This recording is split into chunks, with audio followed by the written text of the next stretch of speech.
So we have House Democrats. They released those 3 emails. And in response, House Republicans on the Oversight Committee released 20,000 more documents from Epstein's estate.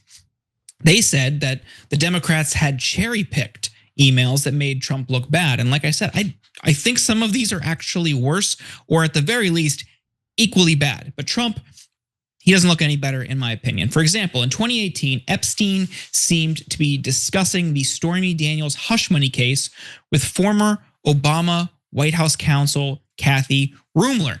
Epstein stated, "You see, I know how dirty Donald is. My guess is that non-lawyers and biz people have no idea what it means to have your fixer flip." And there's more.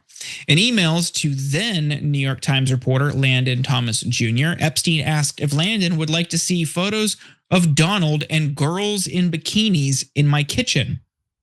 Epstein also told Thomas Jr.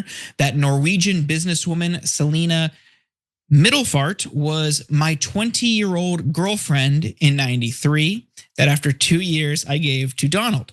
In October 2016, just before Trump would be elected president, Wolf, who we mentioned earlier, wrote the following to Epstein: "There's an opportunity to come forward this week and talk about Trump in such a way that could garner you great sympathy and help finish him. Interested?" The subject line of that email read, "Now could be the time." It's unknown if Epstein responded. But speaking of the first Trump administration, in 2008, then US Attorney Alex Acosta managed to get Jeffrey Epstein a lenient plea deal.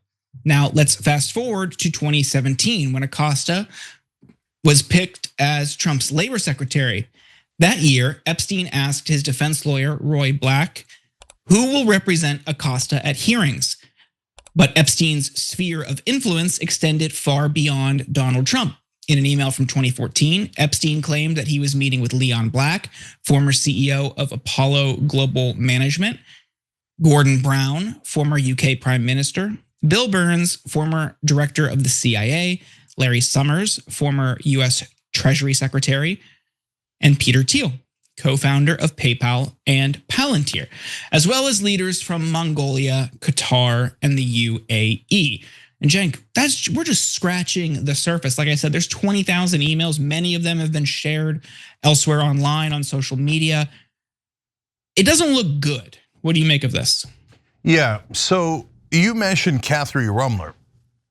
So who's Kathy Rumler? She's Obama's former White House counsel. Wait, what? So Trump and Epstein working together, Republicans helping and hiding Epstein crimes, etc. But now here come the Democrats. So why is Obama's former White House counsel involved in this? Okay, well, we're not done with that. So then back to the Israeli spy that I was mentioning earlier. His name is Yoni Koren. He's passed away now, but he stayed in. Not only did he work with Jeffrey Epstein, he stayed in his house for 3 extended stretches. So Epstein's like, "Oh, Mossad spy, come on in and stay in my house as long as you like," okay? And then that same guy then arranges for a White House visit for Ehud Barak and his grandkids. This is after Barak is no longer Israeli prime minister. So Koren is apparently enormously powerful and arranges a whole bunch of things for Ehud Barak. And who's the one that's helping Koren set all this up? Jeremy Bash, huh? Bash is an interesting last name. Oh, right, that's Dana Bash has the same last name. Oh, that's Dana Bash's ex-husband. So Dana Bash's ex-husband worked in Democratic administration, but helped an Israeli spy get all these different favors for Ehud Barak. What is going on here? Democrats, Republicans, and media all helping Epstein and Ehud Barak and Yoni Koren and all these Israeli figures that are Mossad, literally, or ran intelligence for Israel, or is Epstein, which is apparently even more powerful than all those guys. That is super freaking strange. And if anyone in mainstream media tells you, "Oh no, that sounds conspiratorial," well, which part of it? This is reported out. So if you think Dropsite News has it wrong, you think the leaked emails are wrong, say they're wrong. Prove that they're wrong. If they're not wrong, why aren't you covering it? That is monumentally strange. When every single thing goes, no, it's obvious that Epstein is Israel. No, shush, shush, shush, shush. Clinton, Trump. It's all Americans. You Americans are the real problem. And then on top of that today, Jordan, out of nowhere, they're trying to convince Lauren Boebert to not, sign on to releasing the Epstein files. We're going to talk more about that later in the show. They bring in Kash Patel, the head of the FBI, and Pam Bondi, the Attorney General, to talk to her. What? Why is the Attorney General and the FBI Director talking to a US Congressperson about a vote they're going to have in Congress? The only reason why they could be involved, Jordan, is if it's a national security matter. And it would be a national security matter if us or our allies' intelligence operations were involved. If they weren't involved, that is a highly inappropriate meeting. What in the world? Are they threatening her? Are they threatening to arrest her? What are they doing? Why are they talking to her? Why is that conversation even happening?